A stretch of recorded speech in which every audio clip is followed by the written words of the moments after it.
You guys ever wonder what it would be like to date the Joro-gumo? Yeah, I'm not taking it easy on you this time. 90% of the comments for the Lamia video came back as either, you didn't convince me, I can fix her, or telling me that snakes don't have a gag reflex. And while I'd say that is one of the upsides of having a Lamia girlfriend, she's still a man-eater! And a children-eater! I don't, like, what is going on? Like, who are you people? And yet, I can't be entirely mad at that, and I actually kind of respect it. Because you're willing to put your lives on the line for a girl that the rest of society looks down on? And I just can't help but feel admiration for it, to a degree. So, here's me saluting you. You guys have hearts in the right place, and you are worthy of my respect. That said, you are idiots. I'll admit, my plan failed. I wasn't able to scare you away from the Lamia, and now I have less for my harem. That will not be the case this time. I will be genuinely shocked and a little bit concerned if half of you come back saying that you like the Joro-gumo or are okay with having a Joro-gumo, a Spider-Woman girlfriend. I had to hide under the covers because I was scared of this one. I seem like a wimp, but trust me, when you hear the powers that this thing has, you will want to take precaution yourself, okay? And before I begin, I also want to start by saying I am not a comprehensive researcher. This content is more so me reacting to something I find on the internet, getting information and watching videos, and then regurgitating it back out to you to the best of my ability. So, do not take me too seriously.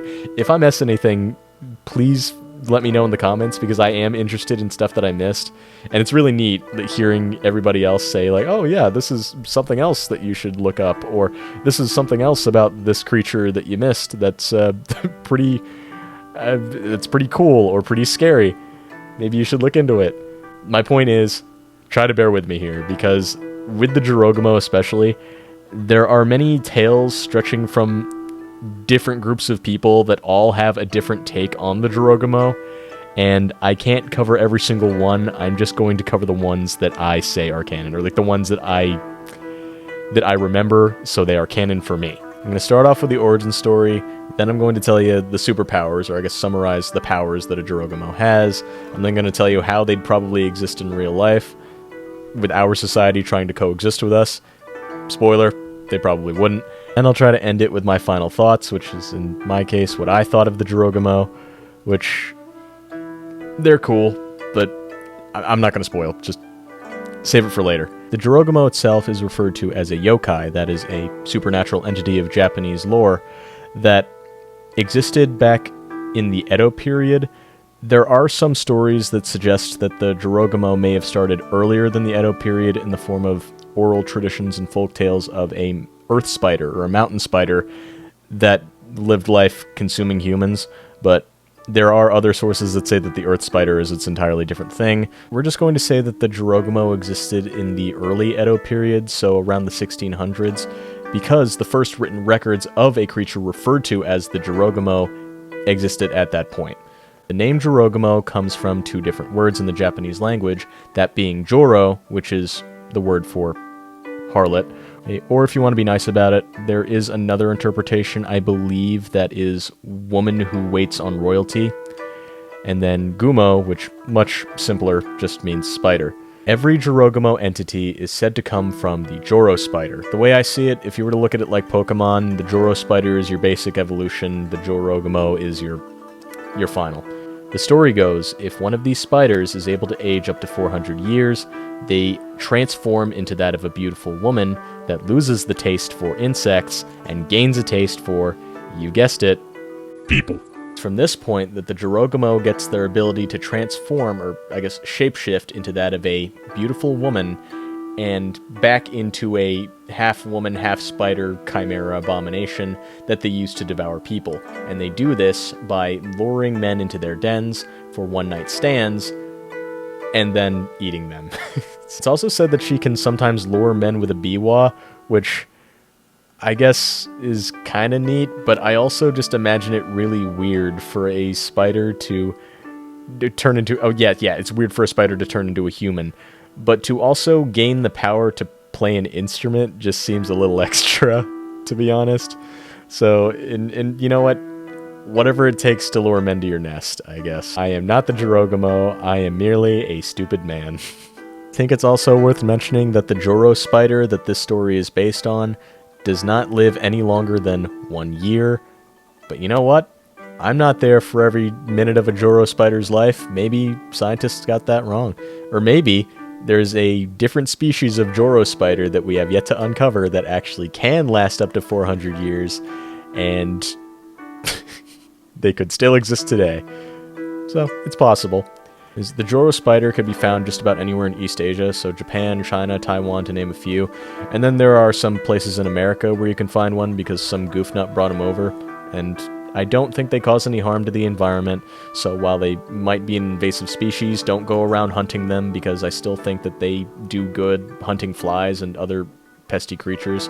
That does not, however, help with my psyche, because now we potentially have a bunch of Joro-gumo running around, and they're a little closer to home. As far as origin stories go, it's not... It's different from the Lamia. Like, the Lamia was just God comes down, sees person, turns person into snake person. That's the story. For the Joro-gumo, it's just a folk tale that surrounds a certain creature that has the potential to turn into a human that eats other humans, and that's it. Like, there's really nothing too complex about it. There are, however, a bunch of stories about the Joro-gumo and folk tales that have morals and lessons that I think are pretty interesting, and I'm going to tell them to you now. The first story is probably the most famous one regarding the Joro-gumo, titled How Mogoroku Was Deceived by the Joro-gumo. The story follows a samurai that had recently been married who was dozing off on his porch and about to fall asleep. Before he falls asleep, a woman who appears to be in her 50s approaches him and says that her daughter has really taken to the samurai and is really infatuated with him, and that he should go meet him at her estate. Now, the samurai is pretty confused about all of this, but he decides to go anyway because he thinks that the honorable thing to do is to go over and to let her down in person. Understandable, in this period you can't really break up with somebody by text, so going in person is probably the next best thing. Following the woman back to her estate that is pretty deep into the woods, he enters the household and meets the girl who is infatuated with him. It is said that she was like the most beautiful woman that he's ever met. And she just comes onto him strong, saying, "Oh my gosh, we were destined to be together. This is great. We should get married." Just stuff like that. Remembering his wife, the samurai declines the marriage proposal, saying that he is already married and that he is flattered, but he really should be getting back to his own estate.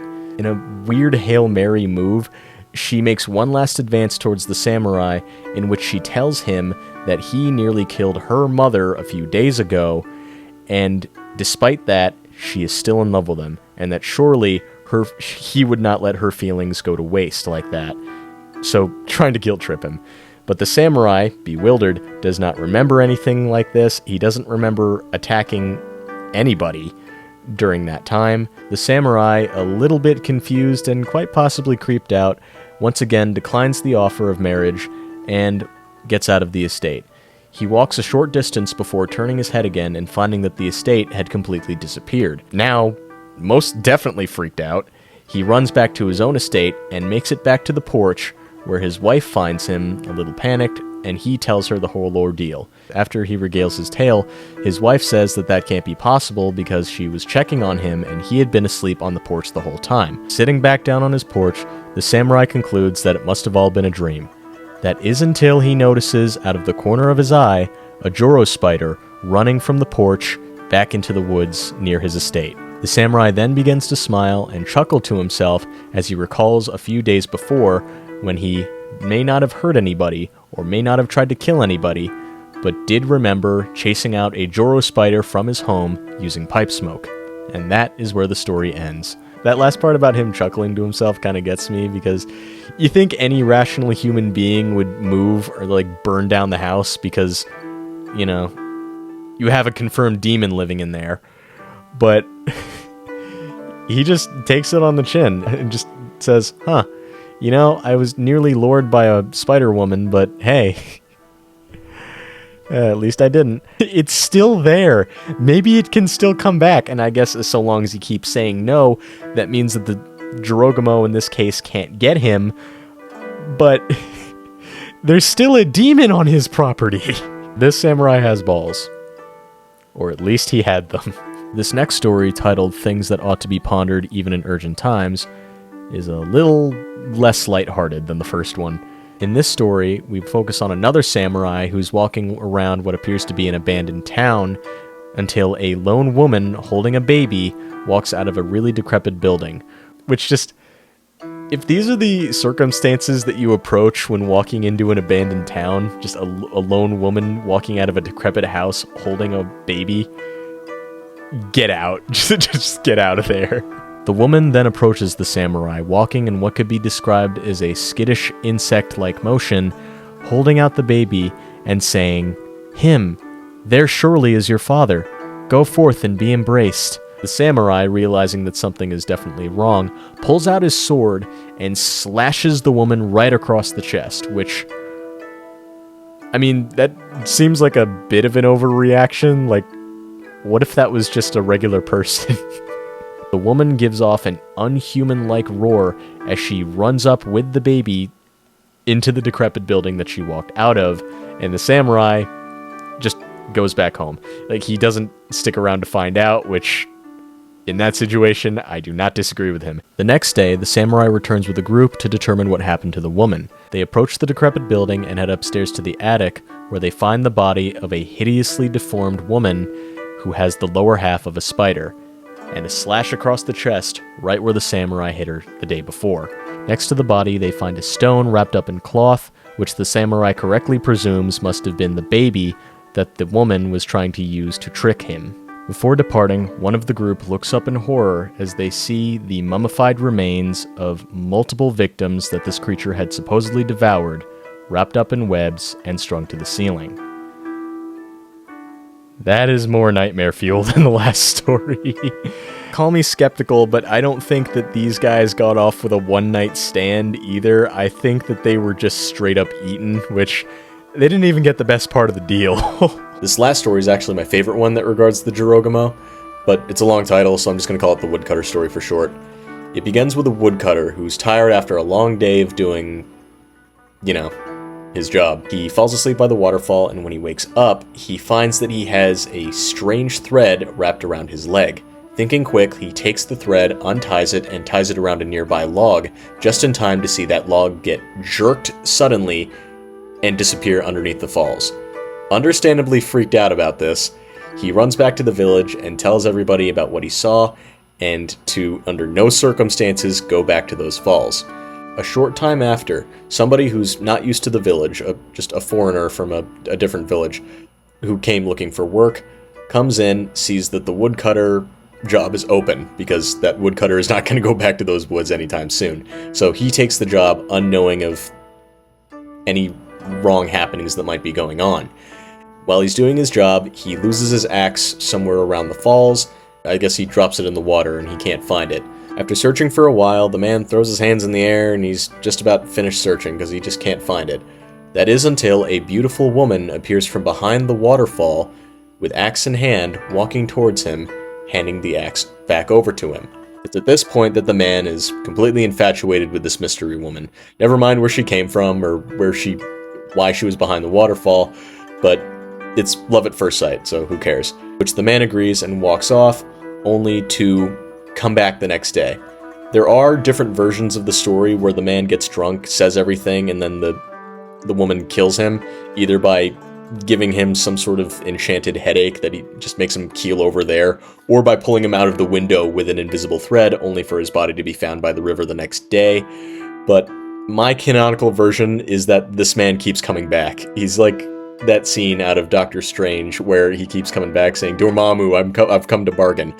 Because this man is infatuated with her, if you'll remember, and I don't know if he was able to see the woman again. I think that he just would keep coming back and asking if she would come to him, only to get no reply. Or maybe she would and would talk with him periodically, but I digress. Eventually, it gets to a point where his health seems to deteriorate. So, as he gets worse and worse in health, he eventually goes to the local shaman, who tells him, buddy, you are definitely out of it, and I think I know why. There is definitely some kind of spiritual presence. You met a yokai on that mountain, no doubt, so we're gonna go over and take care of it. So the shaman and the man walk back to the waterfall, but upon seeing the shaman, the woman just all hell breaks loose. The woman immediately lets out a terrifying roar and transforms into a hideous spider creature that jumps out from behind the water, or that jumps back into the waterfall. The shaman turns to the man and says, "That right there is not right."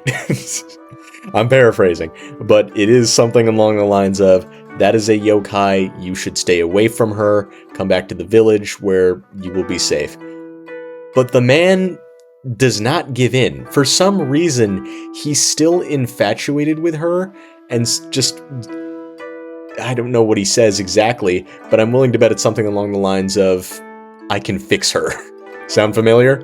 The man still comes back to the waterfall repeatedly, and the woman comes out to him and says, dude, I am a spider. I am a Joro-gumo. I am going to eat you. This is... you cannot handle this. And the man just takes it. He just lets his heart fly out there because he wants to be with this woman that badly that he is willing to put his life on the line for her. So she gives him a challenge saying, alright, if you can withstand my physical form, if you can take me at my absolute ugly, if you can take me at my worst, you can have me at my best. And the man just says, bet, alright, I'll do it. Upon transforming into her spider form, it is a more grotesque and disgusting version than it was back at the waterfall when she saw the shaman, which leads the man to nearly throw up. So he doesn't do it. He is repulsed, but he's not that repulsed. And so the woman, admiring his courage, says, alright, there might be some stuff to you, but before you do, you must go to the mountain Tegu, which is like the head honcho, the head yokai of the mountain, and ask him for permission to wed me. So he goes to the mountain Tegu, he asks for permission, and the Tegu tells him no. Which has got to be a real bummer for him, because after enduring all of these trials and like really sticking to his guns, the head honcho just tells him, no spider wife for you. This makes him upset, so he runs back, jumps into the woman's webs, and is pulled behind the waterfall, and from there is never seen again. It is highly likely that he got eaten, but I like to think that after getting pulled back, the two of them decided, who cares about the Tegu's blessing, we're going to try to make this work, and they ended up living happy together, and there was no eating, and they lived happily ever after. There, end of story. That's the way that I like to interpret that, but a lot of people think that he got eaten, and it's probably the most likely scenario. From what I can gather from the 3 stories and the origins and articles that I was reading, I find that the Joro-gumo has 3 main powers. That is, making strong webbing, which is a given, being a good hunter and man-eater, and then having the power to appear in dreams, or to make its victim hallucinate. And that is why I was afraid of it, because... just try to put yourselves in my shoes. So imagine researching a creature that you have learned can appear in one's dream to try to lure them into a trap in which they end up getting eaten alive. Now, I'm not sure how that works, but I imagine that it's like sleepwalking. So as soon as you say yes to the Joro-gumo, the demon eats you up, maybe in soul, maybe in body, physically, maybe she manifests in your room. I don't know. I do not want to know. But imagine reading that she can manipulate your dreams and then having to go to bed that night. And keep in mind, the Joro-gumo tale has existed since the Edo period of Japan. That is 1603.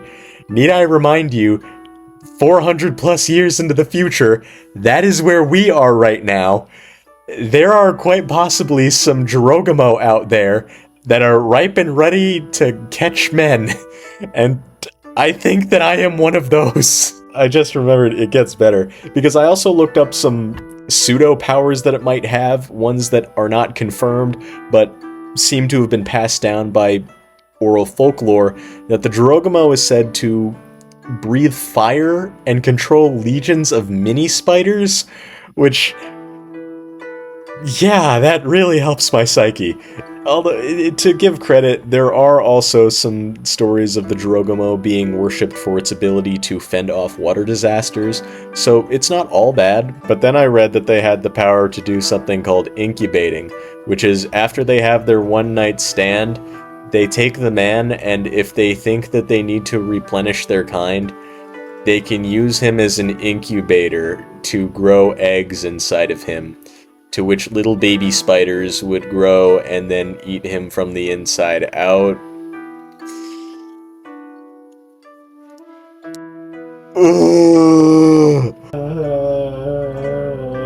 If there are any Joro-gumo listening to this video, do not put your eggs in me, please. I am not all about that. I am very much... if you need to eat me, fine. But I am not an incubator. I am a skinny Filipino mass. You're not going to get a lot out of me. You're not going to be able to... I am not the perfect home for your children. Let's just get to the lighthearted stuff already. In Monster Musume, the Arachne, which is the, I guess the Joro-gumo species of that world, are portrayed a little differently than what you might expect, but they also still have the element of danger to them. According to the bio on the Arachne species, they are carnivorous, monogendered, demi-human lineal race that have a beautiful female humanoid torso but are attached at the hips to the body of a giant spider.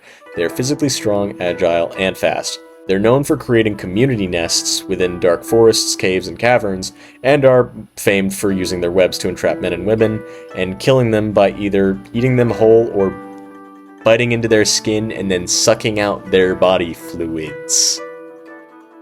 So this is Monster Musume's version of the Joro-gumo.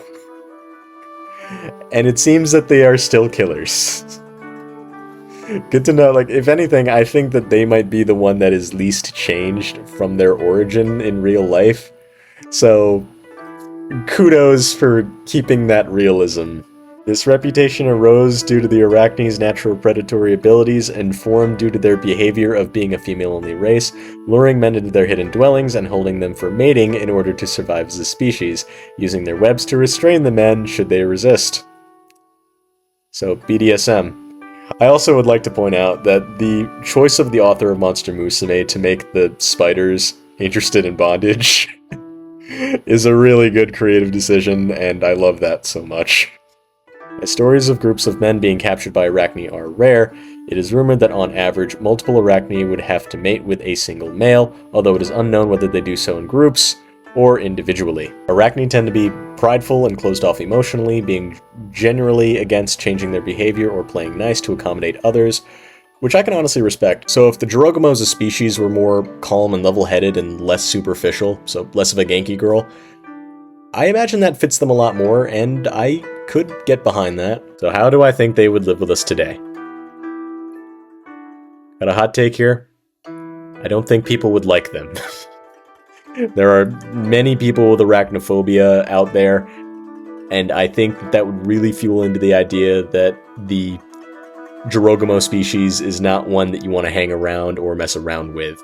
There are still going to be people that like them, and some that will probably try to go out with them, only for it to end fairly poorly, because if we are playing by realistic Joro-gumo laws, half of them are being incubated, the other half are just being food. Perhaps one could be reasoned with. Like, the one Joro-gumo in the last story seemed like she could be reasoned with when she offered the man a deal saying, alright, if you can take me in my final form, then you can marry me. So, potentially, Coexistence seems somewhat realistic here. I don't know what you want from me. There's no record that says that it would work. I don't see them living in a city, because there's just no place for you to lure men and then, like, take them into your web and then store them. Maybe a back alley, but that's something that people could obviously see. Like, if there was a Spider-Woman eating somebody in a back alley, that would probably be pretty noticeable. Maybe the subway would work. Maybe they'd stay there. But I also imagine that they'd be in national parks, so America would be a pretty good place for them to stay, because we have a bunch of those. Next to Appalachian Trail, I wrote down that, as expected, they would be responsible for a large disappearance of tourists, and the pastime of camping out in the wilderness would cease to exist. Which, yeah, if there was the added danger of being stolen by a Spider-Woman in the middle of the night, which just seems to be easy prey for them, I don't think that camping would be very much of a thing anymore. So picture that. You're on a trip in the Appalachians, and you're pitching up your tent.